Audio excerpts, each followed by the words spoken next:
What's going on, My Bad Adventure teams? My Bad here, a little bad here pushing buttons. What's going on? We're going to have to put her back down because, of course, we're doing a blade overview, and I don't like playing with knives when she's in my lap. Well, let's get down to it. This is the Asher Knife Centri 2.0. It is a nomad design of the Asher family. I enjoy this knife quite a bit. There's like one thing, and that's it, that I can really ding this thing for. For a mid-range knife, so my budget knife stops at $70 in my opinion. At $70, it's no longer a budget knife. This one comes in around $85. So it's not too far from budget. It's a low mid-range knife, in my opinion. But for this thing to get dinged on one thing, well, now two that I'm looking at it, for a lower mid-weight range, and now three that I'm looking at more stuff. For a lower mid-range knife, it's definitely two, maybe three. It isn't so bad. It can definitely be better on this one ding, though, and I'm highly disappointed now that I see that. But you start playing around with knives, you're going to notice more and more stuff. I have used this knife for a week. Haven't carried this thing in about a week and a half. Started carrying the Civivi Plethros right after that, and then I got the CJRB Pyrite in right after that. So I started carrying the Plethros for 3 days, and then I carried the Pyrite for the past week, and I like both of those knives okay. Don't touch anything, Mama. Don't pull it. I'll pull it. You hear a little bad boss and mama bad around? That's what we got to deal with. We got some bad little girls that's going to be bossing everybody around. Let me pause it real quick. It's getting a little warm. I got to kick on the AC. Alright, we're back. I got the AC on. I had to blow my nose. Still dealing with this head cold that I've had for like a month now. I don't know why I can't get rid of it, but I can't. So, the Centri 2.0 / Nomad Design, Nomad Centri, has a few things going for it. One, the G10 is awesome. I like that they put a white G10 backspacer in that. I might even find some natural G10 scales or some white G10 scales so I can put my own colors on this, because I think that would be awesome. I'm gonna start doing some RIT dye videos with these scales that I have. That's the reason why I got so many natural G10 scales. But this thing is fantastic. It's awesome. I love it. I like the little extra pop on the back. That's pretty cool. I think I might do like the teal, dark blue-green scales, kind of like that's in the My Bad Adventure theme, and like an orange backspacer. That might be pretty cool. This knife is definitely going in my collection. It's not going anywhere. I definitely need to open it up, clean it up, and get it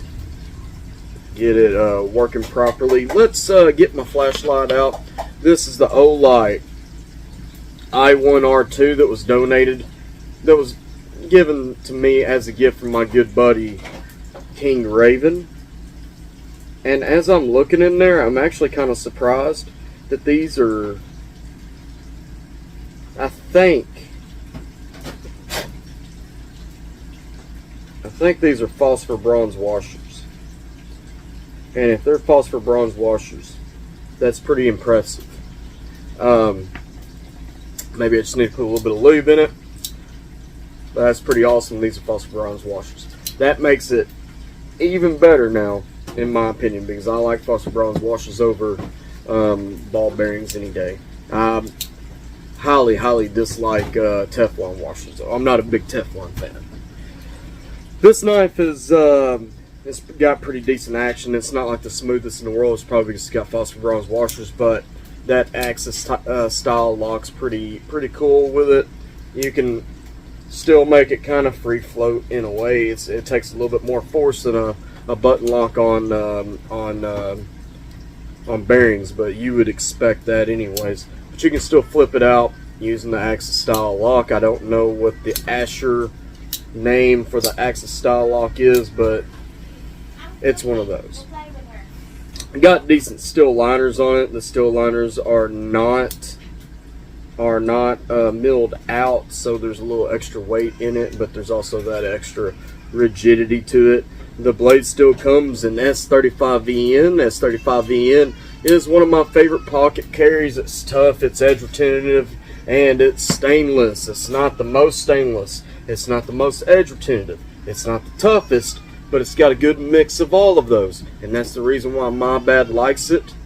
It's one of his top 5 blade steels. I know they're like, ew, S35VN, that stuff's everywhere. There's a reason why it's everywhere, because it works, period.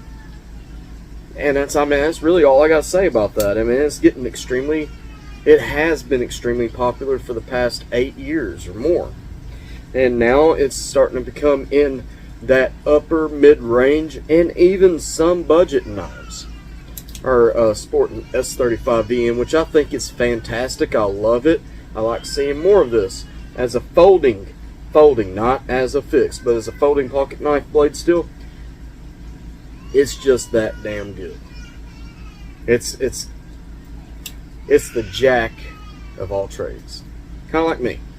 So yeah, I enjoy that. The thumb studs are there. They're useful. They're not really in the way of the cutting pattern, so I can deal with that. The sharpening tool is pretty deep, although you're still gonna touch that up and muck that up a little bit, as I see that somebody already has. It was not me. I did not sharpen this blade, but somebody else has, and that's not a big deal because I traded for this and like 5 other knives for one knife, so I'm pretty happy about that.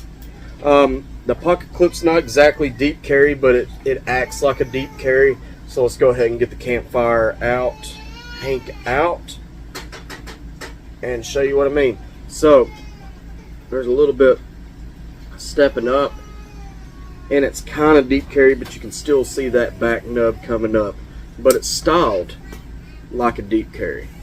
Now, the bad on the pocket clip. Why are the screws on an $85 knife not recessed? I do not know why. This aggravates me beyond belief. Why can you not use recessed screws? You recess the pocket clip, put the pocket clip in there, and then you use round head screws. Alright, whatever. I can get over T6 on a pocket clip, but T6 all the way around I can't get it over. Let's go ahead and bust out the T6, see if they are indeed T6 or if I'm just an idiot that doesn't know what he's talking about. And they're T6. So, I don't like T6. It is what it is. I will take it. The pivot is a double-sided pivot, which I dislike as well, but I can get over it because it's T8. It's just a little bit more of a pain in the tuchus, a pain in the laboot, a pain in the butt to get out.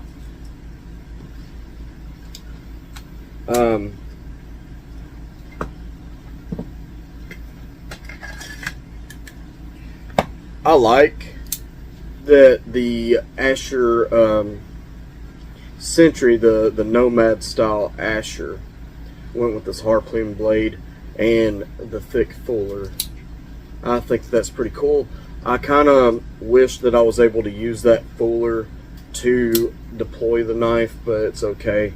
Fullers are actually there to lessen the weight of the knife. In this case, I believe that it's purely an aesthetic choice. It's not to lessen the weight in any way, shape, form, or fashion. If they wanted to do that, they would have milled out the liners. This is strictly for looks, and that's okay.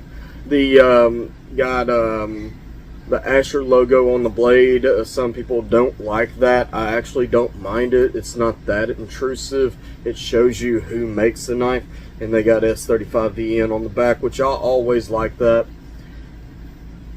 one tag to show who it is, maybe a tag to say who designed the knife, and then I definitely want to know what blade steel is on the knife, so I want that to be on there no matter what. The open design on the back makes it easy for a quick clean out. We are actually going to dig into this knife in a future video and find out how hard it is to take apart. And with my experiences with axis lock style knives, they are a pain in the butt to take apart, but we're going to do it. It could be a 40-minute video that gets cut back down to 15 minutes, so Jesse, I'm sorry. That'd be it for this one, though. I like it. The Centri is a winner in my book.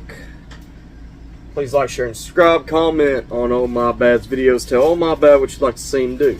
Y'all have a good one now. Bye-bye.